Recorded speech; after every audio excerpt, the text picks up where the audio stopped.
어떤 사람이 교회에 들어가서 기도를 하는데 한참 기도하다가 갑자기 등짝이 오싹해지는 거예요.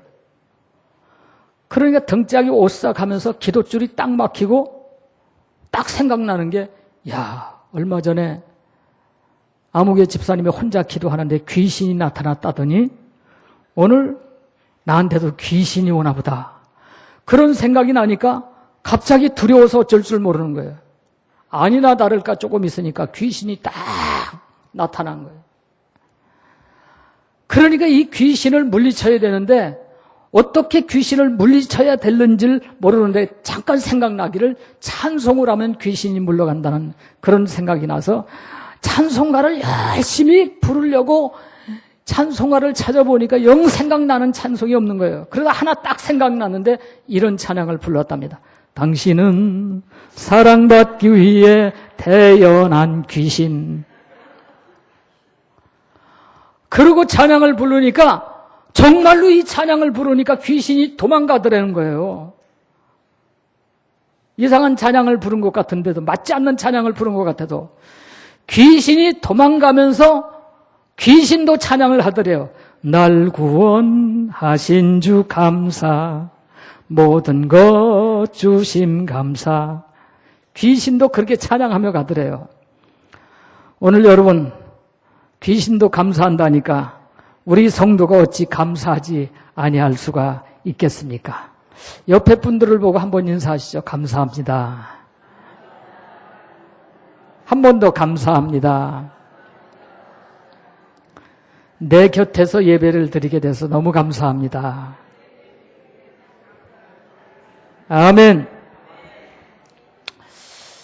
오늘 성경 말씀을 보면 예수님께서 베스다 광야에서 복음을 전하신 후에 남자만 약 5,000명이 모였는데 아침부터 하루 종일 예수님이 말씀하시다 보니까 저녁 때가 됐어요.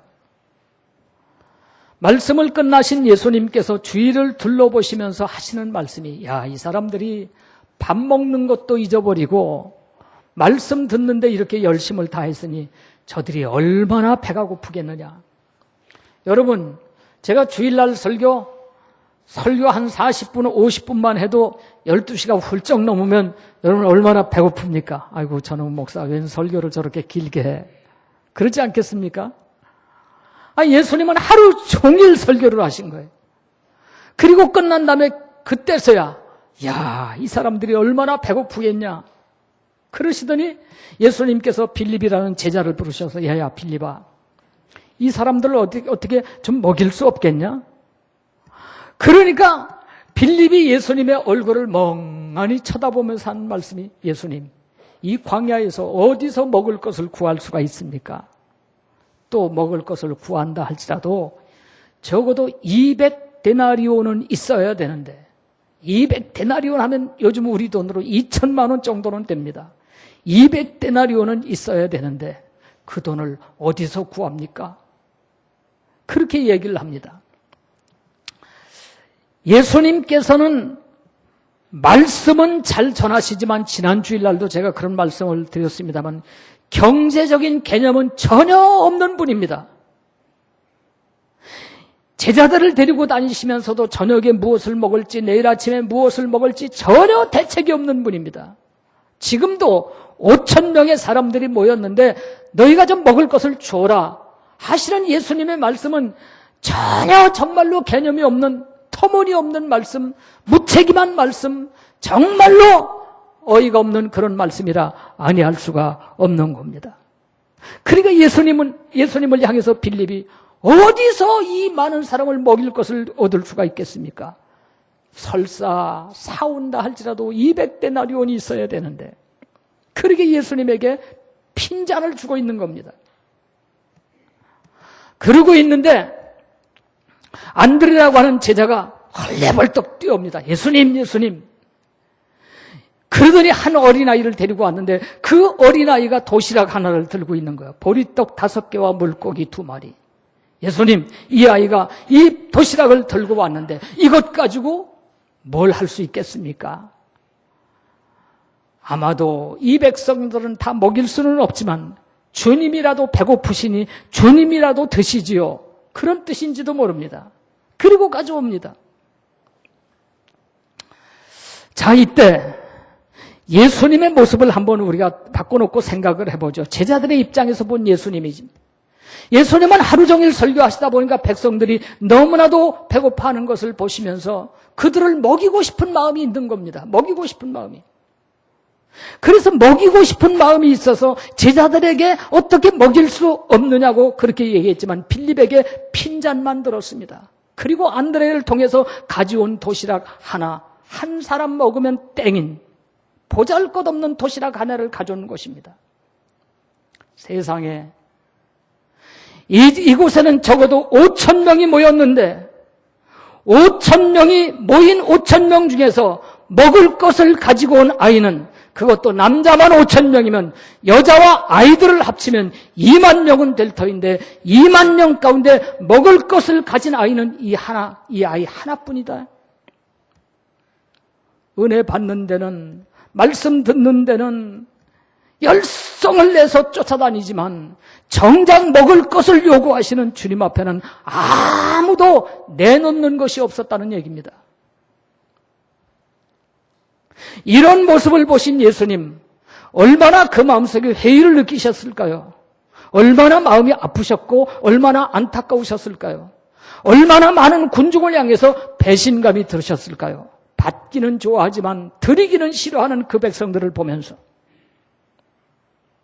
그런데 예수님은 안드레를 통해서 어린아이가 도시락 하나를 가져온 것을 반갑게 받으셨습니다. 그러시더니 하나님을 향해서 그 도시락을 들고 기도하시는데 예수님의 기도는 한마디입니다. 축사하셨더라 그래요. 이 말은 하나님께 감사했더라 한 말씀입니다. 예수님의 기도는 다른 기도 아무것도 없습니다. 그냥 감사의 기도만 했습니다. 여러분, 그랬더니 어떤 역사가 일어났습니까? 예수님이 하신 일이란 오직 감사의 기도를 드리신 것뿐인데 오직 감사만 했는데 기적이 일어났습니다. 오직 감사만 했는데 5,000명 아니 2만 명이 먹고도 12광주리가 남는 놀라운 기적이 일어났다는 것입니다. 오직 감사만 했는데 풍성해졌습니다. 2만 명이 먹어도 모자라지 않는 풍성함. 먹고도 또 먹고도 12광주리가 남는 풍성한 역사가 일어났습니다. 오직 감사만 했는데 문제가 해결이 되었습니다. 전 모든 2만 명의 백성들이 배고픈 문제, 허기진 문제가 한순간에 해결되는 역사가 일어나게 되었던 것입니다. 오직 감사만 했는데 걱정과 근심의 문제가 해결되는 역사가 일어났습니다. 오직 감사만 했을 뿐인데 인간이 요구하는 모든 문제가 해결되는 그런 역사가 일어나게 되었습니다. 오늘 여러분, 감사라는 말은 헬라어로 유카리스테오라는 말인데 이 말은 은혜에서 유래를 했습니다. 다시 말씀드리면 감사는 하나님의 은혜를 아는 사람의 고백이 감사라고 하는 그런 말입니다. 오늘 우리 기독교는 감사의 종교입니다. 왜 그렇습니까? 하나님께서 인간을 창조해 주셨고 예수 그리스도를 통해서 우리의 모든 죄를 용서해 주심으로 말미암아 하나님의 자녀를 삼으시고 천국 백성이 되게 하셨다는 이 사실, 이 은혜를 깨달은 사람은 감사하면서 살 수밖에 없기 때문에 그렇습니다. 하나님의 사랑과 그 놀라운 은혜를 아는 사람은 어찌 감사하지 않을 수가 있겠습니까? 은혜를 알면 감사하게 되지만 은혜를 알지 못하면 감사도 잊어버리는 그런 것을 우리는 많이 볼 수 있는 것입니다. 오늘 사랑하는 성도 여러분, 하나님은 감사하는 사람에게 더 큰 은혜와 축복을 주고 싶어 하시는 하나님이십니다. 하나님은 감사하는 사람에게 더 감사할 일이 많이 생겨지도록 더블로 축복을 주시는 그런 하나님인 것을 믿으시기를 축원합니다. 오늘 오전 9시 예배 때 우리 손정옥 전도사님이 우리 학생들에게 감사 설교를 하는데 요한복음 11장 나사로를 살린 이야기를 하는 모습을 듣고 야, 저 전사님 설교가 오늘 내 설교하고 똑같구나. 서로 말 맞추지 않았습니다. 따로따로 설교를 준비했는데 똑같은 설교를 하더라고요. 나사로가 죽었습니다. 그 누이 마르다가 예수님 빨리 오십시오. 우리 오라비가 병들었습니다. 그리고 소식을 전했는데도 예수님은 사흘 동안 가지 않습니다. 나사로는 죽어서 이미 무덤에 묻혔습니다. 사흘이 지났습니다. 나흘이 되었습니다.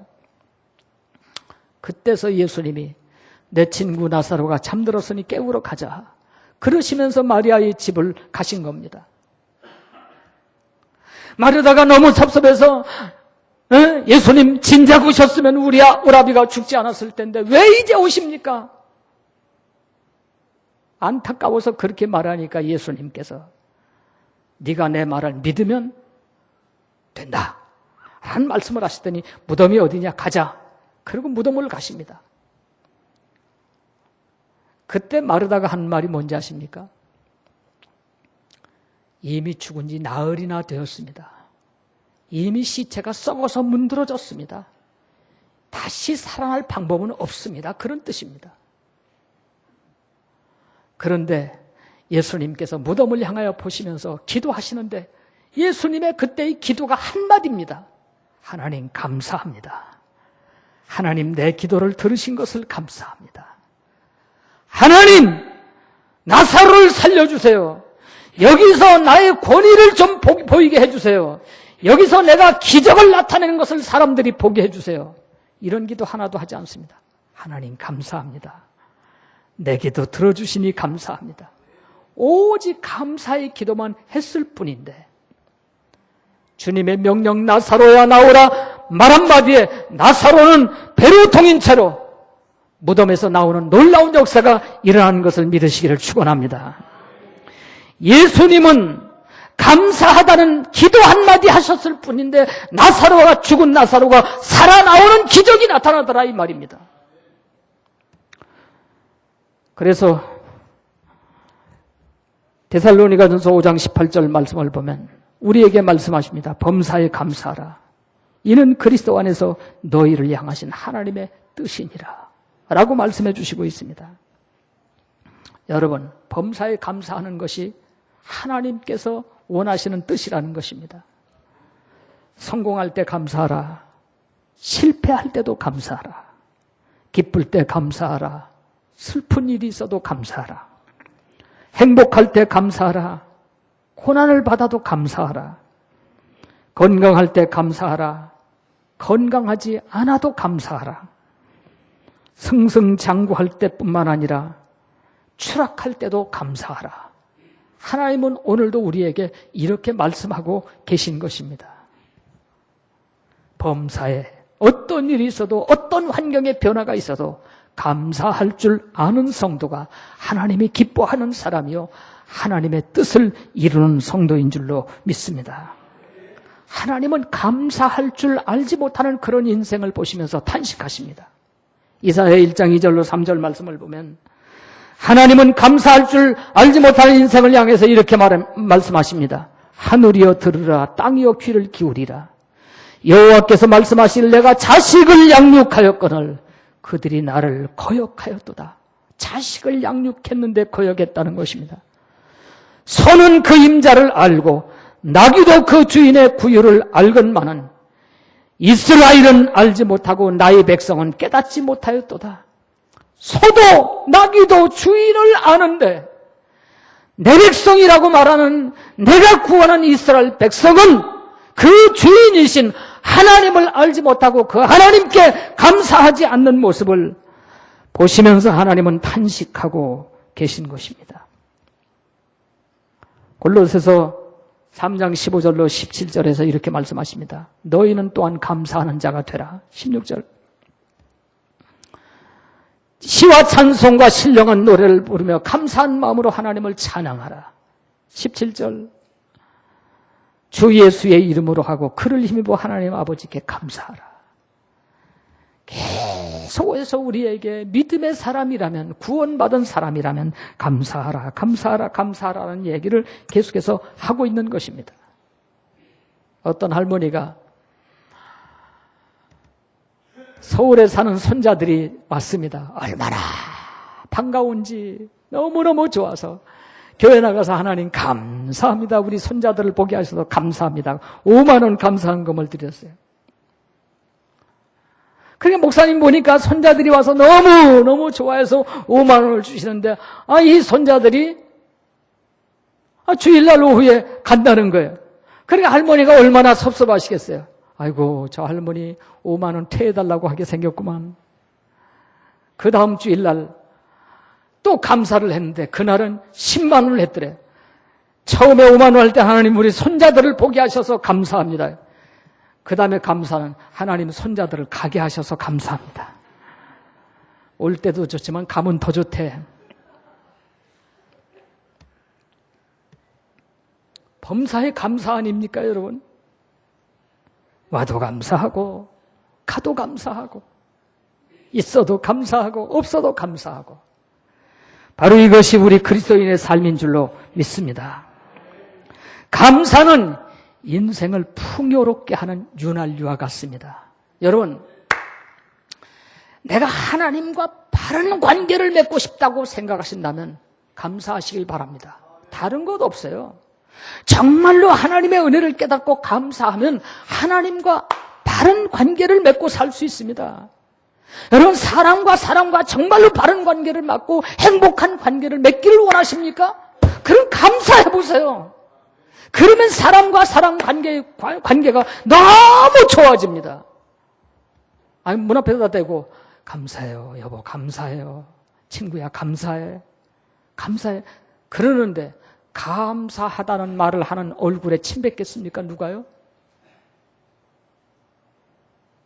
내가 잘해주지 못했는데도, 내가 그렇게 해주지 못했는데도 불구하고 감사해요 하면서 사는 그 모습을 보니까 너무 내가 마음이 찔려가지고 오히려 그 사람에게 더 잘해주지 않겠습니까? 그러므로 감사는 하나님과 내 관계를 바로 맺게 하는 윤활유와 같고, 사람과 사람의 관계를 더 아름답게 맺어주는 윤활유와 같은 것입니다. 감사하지 않으면서 사람 관계가 좋아지기를 원한다면 그 사람은 어리석은 사람입니다. 감사하지 않으면서 하나님과의 관계가 올바르기를 원한다면 그것도 참으로 어리석은 일입니다. 감사의 분량이 행복의 분량이라는 말이 있습니다. 감사를 많이 하면 더 많이 행복해지만 불평을 더 많이 하면 더 많이 불행해진다고 하는 그런 얘기입니다. 감사를 심으면 감사를 거두지만 불평을 심으면 불평스러운 일들이 더 많이 생겨진다고 하는 그런 얘기입니다. 사람은 누구나 감사한 만큼 행복하고, 감사한 만큼 건강하고, 감사한 만큼 능률이 올라가고, 감사한 만큼 하나님의 축복이 있습니다. 감사한 만큼 열매가 맺혀진다고 하는 사실을 우리가 알아야 되고, 감사한 만큼 살만 나는 세상이 되어지는 것입니다. 오늘 여러분 세상을 보세요. 온통 불평과 원망으로 도배를 하고 살고 있습니다. 인터넷에 들어가 보면 불평과 원망으로 아주 도배가 되어 있습니다. 그러니까 우리나라가 자살률이 제일 높은 나라요, 이혼율이 제일 높은 나라요, 술 먹고 운전해서 교통사고율이 제일 높은 나라, 불평으로 도배를 하고 사는 나라이기 때문에 이런 현상이 일어난다고 하는 그런 얘기입니다. 어느 곳에 가도 감사로 모든 것이 도배가 된다면 얼마나 살만 나는 세상이 되고 얼마나 행복한 세상이 되겠습니까, 여러분? 건국대학교 부총장을 지내신 유태영 그 부총장님, 그분 교회 장로님입니다. 그가 은퇴하기 전에 기도 인생이라는 그런 책을 냈습니다. 그 자신이 어린 시절을 회고하면서 쓴 책인데, 거리에서 쓰레기통을 뒤지면서 먹을 것을 해결을 했습니다. 그리고 새벽마다 교회 가서 기도합니다. 아침과 저녁에는 미군 부대에 가서 일을 했습니다. 그리고 밤에는 야학에 나가서 공부를 했습니다. 무려 13년 동안 쓰레기통 지대에서 먹을 걸 해결하고 새벽 기도하고 낮에는 가서 일하고 밤에는 야학 나가서 공부하고 13년 동안 얼마나 많은 고생을 했는지. 그런데 그의 일기장을 공개하는데 그 일기장에 매일매일 쓰는 일기장에 하루 저녁 쓰는 일기 속에 감사하라는 말이 수십 번이 기록이 됐다는 거예요. 하나님, 오늘 쓰레기통 뒤졌는데 거기서 먹을 것이 나와서 너무 잘 먹었습니다. 감사합니다. 오늘도 새벽기도 피곤하지만 일어날 수 있게 해주셔서 감사합니다. 하나님, 오늘 미군 부대 가서 일하다가 영어 한마디 배웠습니다. 감사합니다. 하나님, 오늘 야학에 나가서 공부할 수 있게 하셔서 감사합니다. 매일매일 쓰레기통 뒤져가면서 살면서 무엇이 감사하길래 일기를 쓰면서 감사합니다. 감사합니다. 감사합니다. 하나님이 그가 건국대학교 부총장이 되게 하시고 하나님의 교회에서 충성된 일꾼을 만드셨다는 그런 내용을 쓰면서 내가 매일매일 새벽에 나가서 감사하면서 기도할 때 하나님이 이렇게 역사하셨다는 그런 간증을 쓰고 있습니다. 여러분. 감사만 했는데 하나님께서 그와 함께 하셨다는 것입니다. 여대 4학년이었던 이지선 양 여러분 잘 아십니다. 교통사고로 인해서 온몸에 전신의 55% 이상 3도 화상을 입고 7개월 동안 11번의 수술을 마치고 지금도 일그러진 모습을 가지고 전 세계에 간증을 하러 다니는 그의 이야기를 우리는 많이 들었습니다. 그가 하는 얘기가 손이 다 뭉그러져서 손톱이 없으니까 손톱이 있는 게 얼마나 귀한 것인 것을 인제서 알았다는 거예요. 눈썹이 없어서 비가 와도 그냥 눈으로 들어가는 물을 보면서 이 눈썹이 있는 게 얼마나 감사한지 모른다는 거예요. 팔이 남아있기는 하지만 이것이 완전히 문드러져서 꼬부라지지 않는 그 팔을 쓰면서 그가 하는 말이 관절이 꼬부라진다는 것이 얼마나 감사한지 내가 이제 알았습니다. 그렇게 이야기하고 있습니다. 여러분 손톱이 있으십니까? 오늘 감사한 것 많이 하시길 바랍니다. 여러분 팔 꼬부라집니까? 오늘 감사한 금 더 많이 하시기를 바랍니다. 여러분 눈썹이 있습니까? 오늘 감사한 금 더블로 하시기를 축원합니다. 오늘 우리는 사소하게 아무것도 아닌 것 같은 것 이런 것 감사할 줄 알지 못하고 그럼에도 불구하고 원망하고 불평하는 일들이 얼마나 많습니까? 독일에 바덴이라는 사람이 있었는데 이 사람이 예수 잘 믿는 사람인데 지방 출장 갔다가 모텔에서 잠을 자는데 구두가 없어졌어요. 우리나라도 1950년, 60년, 70년대는 교회 왔다가요 구두 많이 없어졌습니다. 교회 오면 신발장에다 신발 벗어놓고 마룻바닥 예배당 혹은 가만히 깔은 예배당 오면요 좋은 신발 신고 갔다는 반드시 잊어버립니다. 그래서 어떤 사람 예배당에 오래서 예배당에 갔더니 기도하라 해서 기도했더니 신발 훔쳐가더라. 그렇게 노래까지 다 있어요. 구두가 없어진 거예요. 그날이 마침 주일날 아침입니다. 교회는 가야 되는데 신발이 없는 거예요. 투덜투덜대고 앉았으니까 주인이 이거 쓰레빠라도 신고 가세요. 주인이 빌려준 쓰레빠를 신고 교회를 갔습니다. 가서 엎드려서 기도하려니까 기도가 안 나와. 하나님 내가 그래도 예수 잘 믿는 사람이고 내가 주일날 교회도 잘 나가는 사람인데 어떻게 구두를 잃어버리게 하십니까 하나님. 눈이 있으면 좀 그 도둑을 좀 잡으시지. 어째 그 도둑이 구두를 훔쳐가도 가만 놔두십니까 하나님. 그렇게 불평을 하고 투덜투덜대고 앉았는데 앞에서 바이올린 키는 여자가 앉아서 바이올린을 앉아서 키는데 너무 아름다운 선율에 매혹돼서 그걸 들으면서 여자를 쳐다보니까 딱 쳐다보니까 두 다리가 없어요. 바이올린이 끝나더니 안아다 저쪽에다 갖다 놓는 거예요. 두 다리가 없어. 그때 이 바덴이 그 자리에 거꾸로 엎드려져서 두 다리가 없어도 저렇게 아름답게 주님을 찬양하는 사람이 있는데 나는 신발 한 짝 잊어버렸다고 이렇게 불평하고 있으니 내가 그리스도인입니까? 하나님 잘못했습니다. 그러면서 그때서부터 감사하는 사람이 되기로 마음에 작심을 하고 날마다 감사하면서 그는 정말로 독일에서 위대한 사람이 되었다는 그런 이야기가 있습니다. 두 다리가 있어서 감사한 줄은 알지 못하고 좋은 신발 안 사준다고 부모에게 원망합니까? 나이키, 프로스펙스, 좋은 신발 사주지 싸구려 10,000원짜리 사준다고 원망했다면 우리의 신앙이 얼마나 잘못된 것인가를 깨달아야 된다는 그런 말입니다. 스폴전은 감사하면 감사할 일이 더 많이 생겨진다고 이야기하고 있습니다. 불평하면 불평할 일이 더 많이 생겨진다는 말입니다. 데일 카네기는 지구상의 온갖 비극은 누구누구 때문이 아니라 감사할 줄 알지 못하는 데서부터 시작된다고 이야기하고 있습니다. 여러분의 불행은 여러분이 감사할 줄 몰라서 불행한 것이지 누구 때문에 불행한 것이 아니라는 것입니다.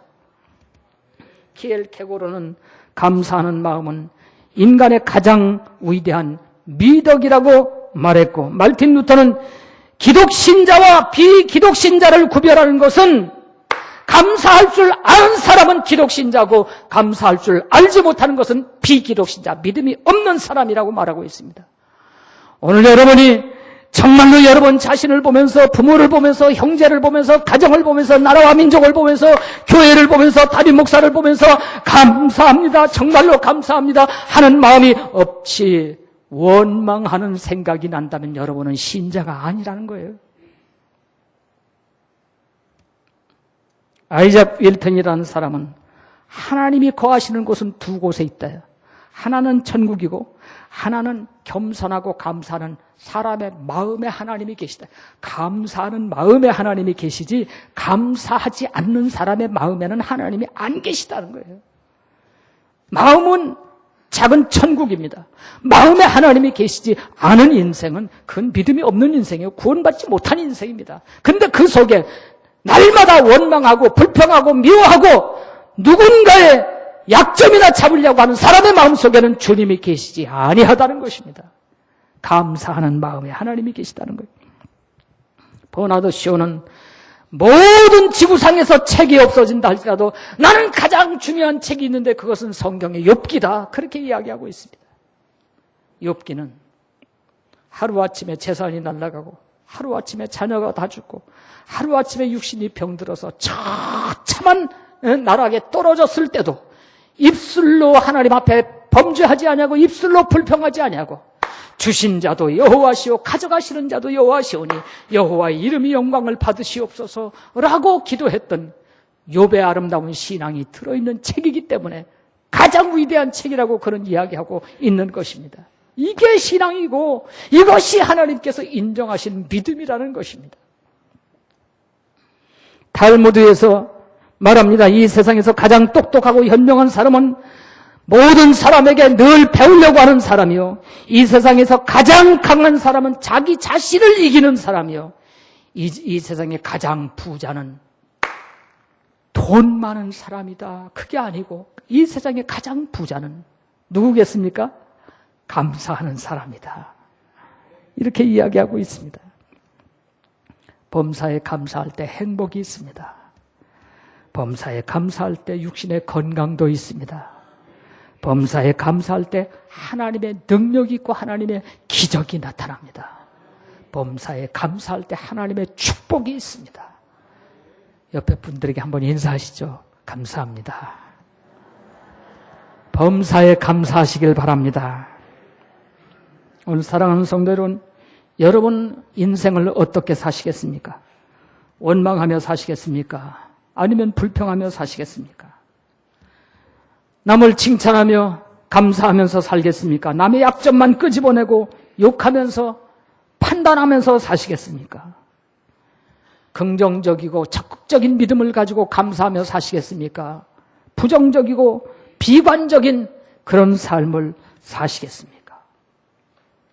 전자는 흥하지만 후자는 망하게 되어 있습니다.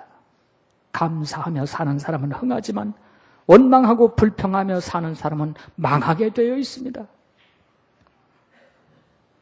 오늘 나라와 민족을 보면서 정말 안타까운 것은 이 민족의 머릿속에, 가슴속에, 입에 감사가 없다는 얘기입니다.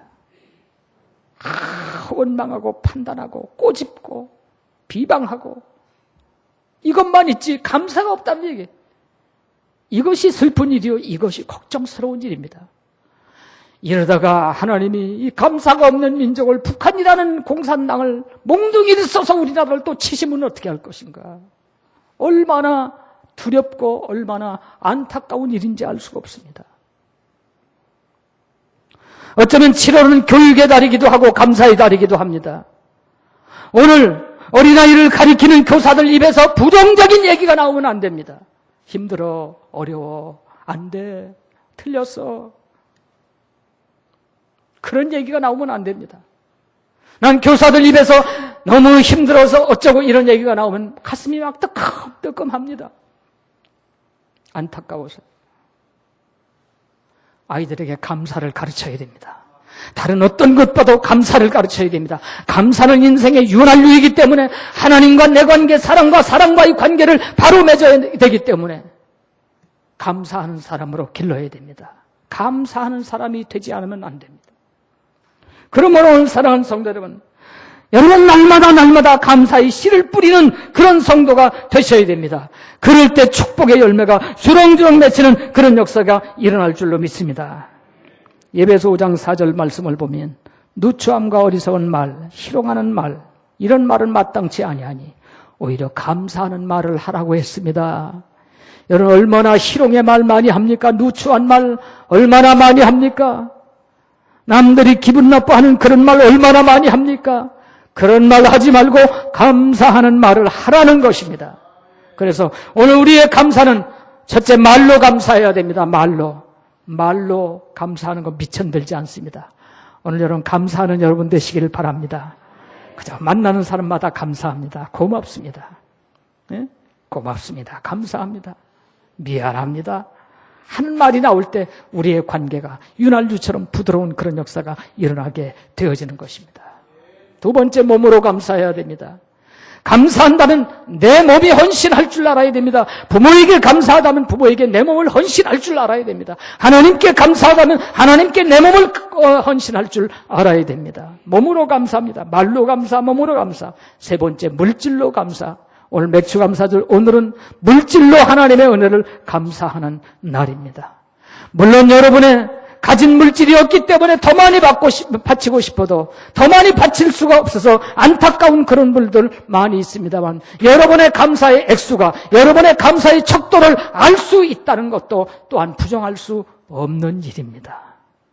말로 감사하고 몸으로 감사하고 물질로 감사하고 풍성하게 하나님께 감사하는 여러분 되시기를 주의 이름으로 축원합니다. 결론적인 말씀을 드립니다. 여러분, 감사는 공을 던지는 것과 같다고 하는 얘기가 있습니다. 공을 탁 던지면, 벽에다 대고 던지면 어떻게 됩니까? 반드시 나에게로 돌아옵니다. 내가 감사하면 하나님은 반드시 내게 돌려주신다는 거예요. 전도서에 보면 네가 가진 물질을 던져라, 물 위에 던져라, 여러 날 후에 도로 찾으리라. 더 많은 것을 우리에게 주신다고 우리에게 약속해 주시고 있는 것입니다. 하나님께 드리는 감사는 하나님이 가난하셔서 없으셔서 먹을 것이 없어서 우리에게 요구하시는 것이 아니라 우리에게 더 많은 것을 주시기 위한 방편인 것을 믿으시기를 축원합니다. 지난 수요일 날 우리 이 목사님 설교를 통해서 제가 많이 은혜를 받았습니다.